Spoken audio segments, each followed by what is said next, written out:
Welcome to the first tutorial of the Performance Management Appraisal System PMAS. I'm your presenter, Constable Rashimo Gordon. In this tutorial, we will explore the performance management and provide an overview of PMAS, including its importance, characteristics, objectives, purpose, scope, and guiding principles.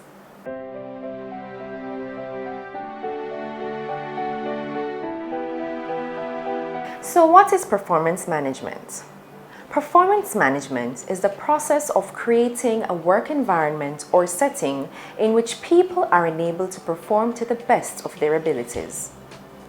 It is a whole work system that begins when a job is defined as needed and ends when an employee leaves the organization.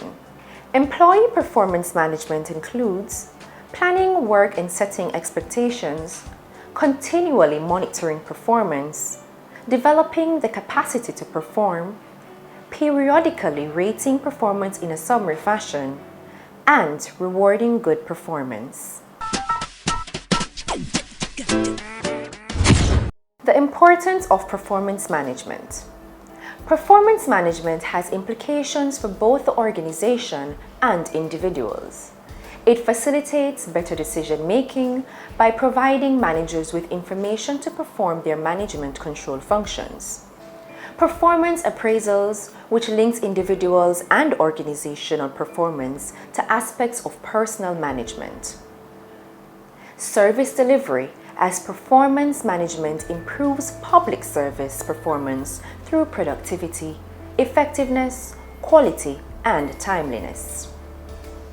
Performance management also facilitates the improvement of civil discourse as it helps to make public deliberations about service delivery more factual and specific. Accountability, which ensures responsibility on the part of managers. And finally, participation through the clear reporting of performance measures that can stimulate both external and internal stakeholders to take a greater interest and provide more support for entities' initiatives.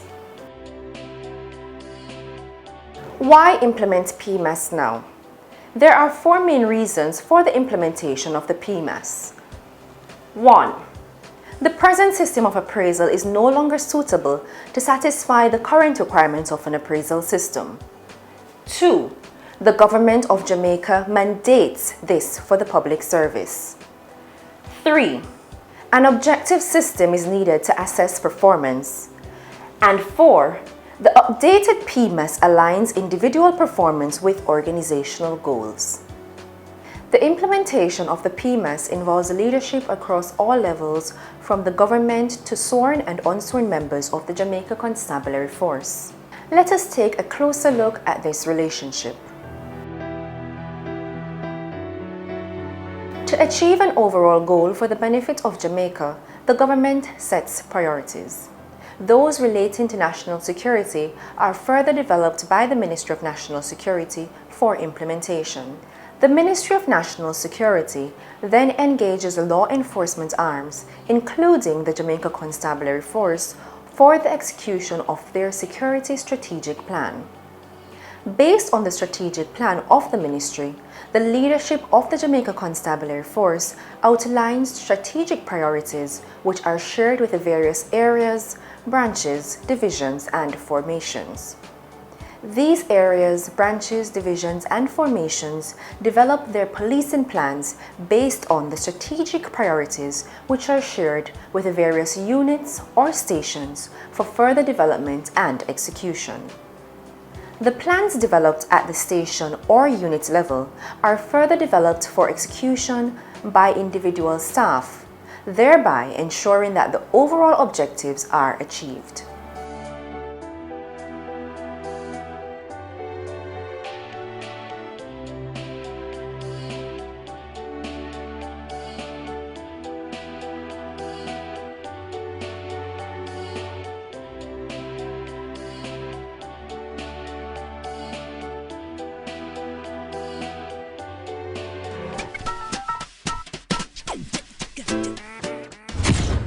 Let us take a look at the purpose, scope, and function of the PMAS.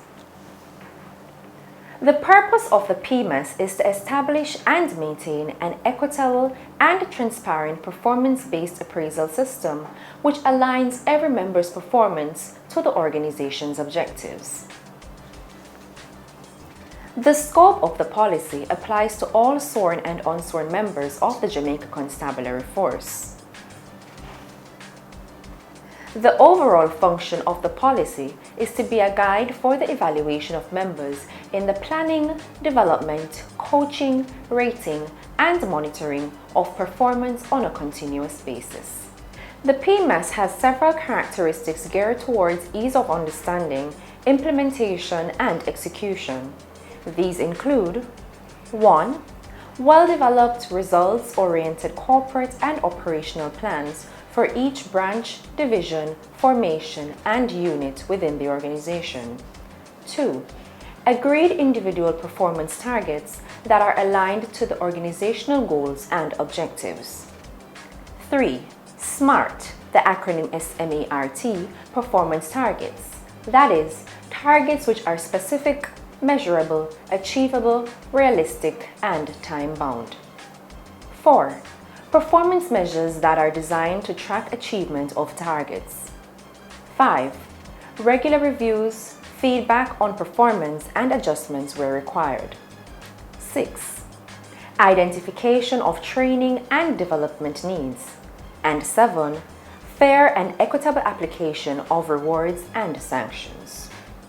There are several documents used to guide the appraisal process. These include 1. Corporate and operational plans. 2. Job descriptions. 3. Unit or individual work plans. 4. Interim appraisal forms. 5. Final appraisal forms. And 6. Performance appraisal abstracts.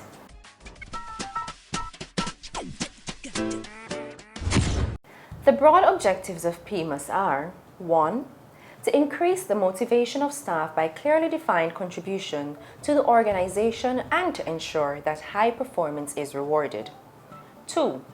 To institutionalize the principles of customer service and results-oriented operations by creating systems and processes to support delivery in a more efficient and effective manner. 3. To ensure higher levels of productivity by continuously raising the bar. 4. To ensure that all work programs are geared towards achieving the goals of the organization. 5. To facilitate a common understanding of job requirements. 6. To allow for the review of individual performance against mutually agreed performance standards. 7. To facilitate the recognition of good performance and to ensure that poor performance is appropriately managed. 8. To facilitate the training and development needs and ensure they are addressed.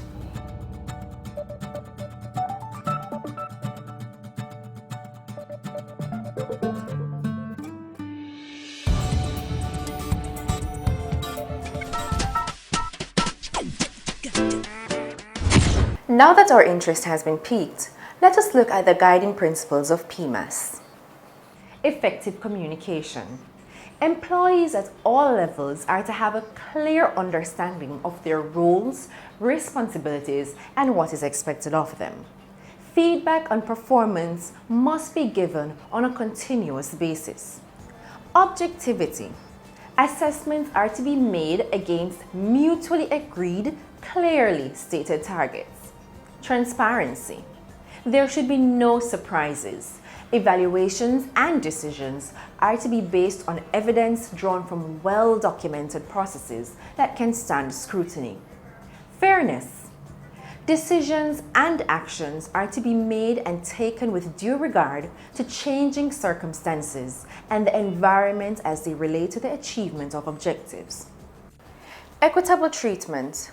All employees are to be treated equally and have equal and appropriate access to benefits, training, and resources to achieve targets.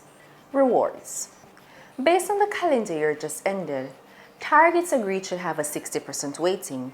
Competencies demonstrated has a 40% weighting.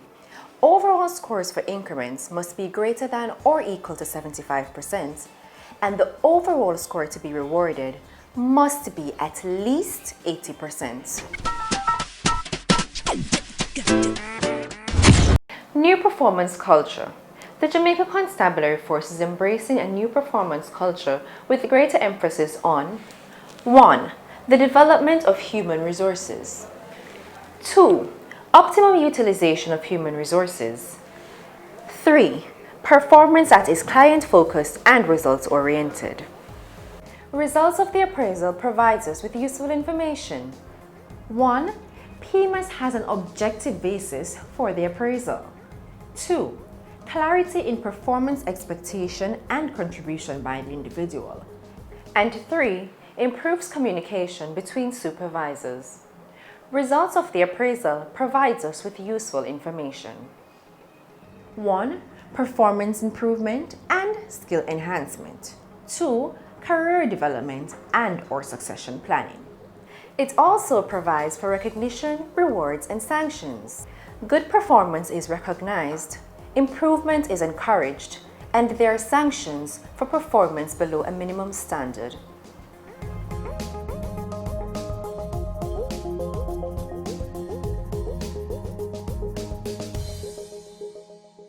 On behalf of the Research Planning and Legal Services Branch, the Human Resource Department, and the Constabulary Communication Network, thanks for viewing the first tutorial of the Performance Management Appraisal System.